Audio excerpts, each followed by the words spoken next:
NCERT गणित कक्षा 10 के प्रश्नावली 6.5 के प्रश्न संख्या 1 को हल करेंगे, है ना। कुछ त्रिभुजों की भुजाएं नीचे दी गई है। निर्धारित कीजिए कि इनमें कौन कौन से त्रिभुज समकोण है। इस स्थिति में कर्ण की लंबाई भी लिखिए, है ना। बहुत आसान है, देखो हम लोग हल करते हैं। 1 नंबर प्रश्न दिया हुआ है कि भुजा दिया हुआ है 7 सेंटीमीटर, 24 सेंटीमीटर, 25 सेंटीमीटर, है ना। हम लोग इन तीनों भुजाओं के माध्यम से पता करेंगे कि क्या ये भुजा वाली जो त्रिभुज बनेगी, क्या वह एक समकोण त्रिभुज बनाती है या नहीं बनाती है, ठीक है।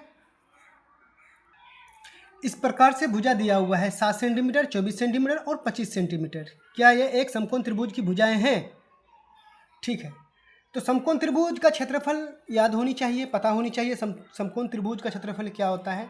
तो समकोण त्रिभुज का क्षेत्रफल होता है कर्ण का स्क्वायर बराबर अन्य दोनों भुजाओं के वर्गों के योग के बराबर, यानी कि कर्ण का स्क्वायर बराबर आधार का स्क्वायर प्लस लंब का स्क्वायर, ठीक है। ठीक, तो हम लोग करते हैं, ठीक है। सबसे पहला एक समकोण त्रिभुज के रूप में एक फिगर बना लेते हैं, ठीक है। ठीक है, इस प्रकार से बनेंगे। इसका नामांकन कर दो ABC, है ना। देखो, समकोण त्रिभुज की सबसे बड़ी भुजा को कर्ण कहा जाता है, तो ये कर्ण हो जाएंगे। इसको हम कर्ण कहेंगे, इसको हम आधार कहेंगे और इसको हम लंब कहेंगे, है ना। इसको P से सूचित किया जाता है, सॉरी, इसको H से सूचित किया जाता है क्योंकि इसको हाइपोटेनियस, इसको परपेंडिकुलर कहते हैं लंब को, है ना।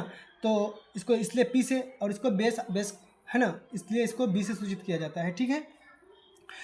तो यहाँ पर कर्ण को मान लेंगे हम 25 क्योंकि सबसे बड़ी भुजा है आपका 25, है ना। आधार मान लेंगे आपको 7 क्योंकि सबसे छोटी भुजा है, और 24 जो है ना, इसको हम लंब मान लेंगे।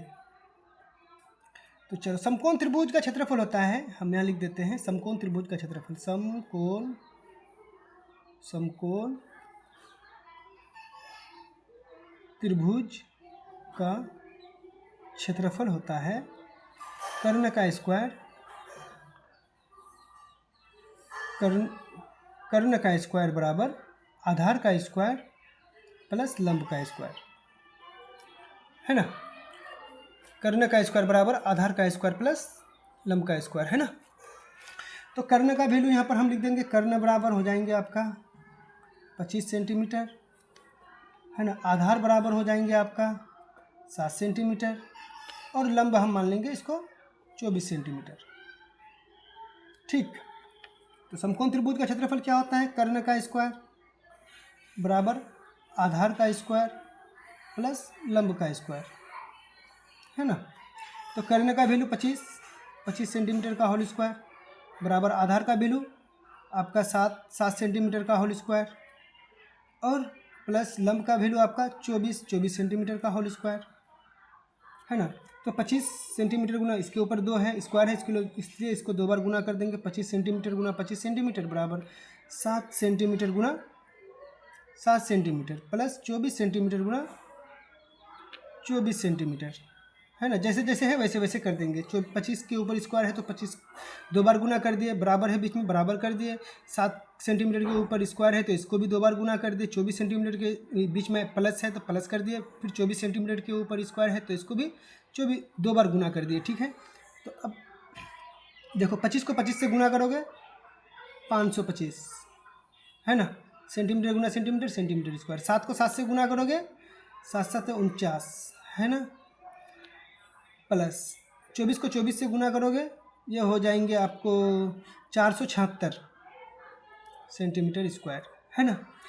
तो 525 सेंटीमीटर स्क्वायर बराबर 49। देखो 476 में अगर 49, देखो यहाँ पर जोड़ देते हैं इसको, यहाँ पर बीच में प्लस है ना इसलिए जोड़ देंगे। 6 और 9 15 का 5 हासिल 1 और 7 8, 8 4 12, 12 का 2 हासिल 1 और 4 5, है ना। सेंटीमीटर स्क्वायर इधर सेंटीमीटर स्क्वायर है, ठीक है। सेंटीमीटर स्क्वायर हो जाएंगे। देखो 525 सेंटीमीटर स्क्वायर बराबर 525 सेंटीमीटर स्क्वायर। जब दोनों पक्ष बराबर आ गया तो ये समकोण त्रिभुज है। तो बिल्कुल ये समकोण त्रिभुज है ना। यही हुआ मेरा प्रमाण, है ना। 90 डिग्री हो जाएंगे ये एंगल, है ना। तो ये हाँ लिख देना है ना। हाँ, ए बी सी एक समकोण त्रिभुज है। ए बी सी एक समकोण त्रिभुज है और इसका कर्ण लिखने के लिए कह रहा है, तो कर्ण बराबर हो जाएंगे आपको 25 सेंटीमीटर। बस यही हुआ आपका आंसर, इस प्रश्न का उत्तर हुआ। ठीक, मैं उम्मीद करता हूँ कि आपको समझ में आ गया होगा, है ना। ठीक है।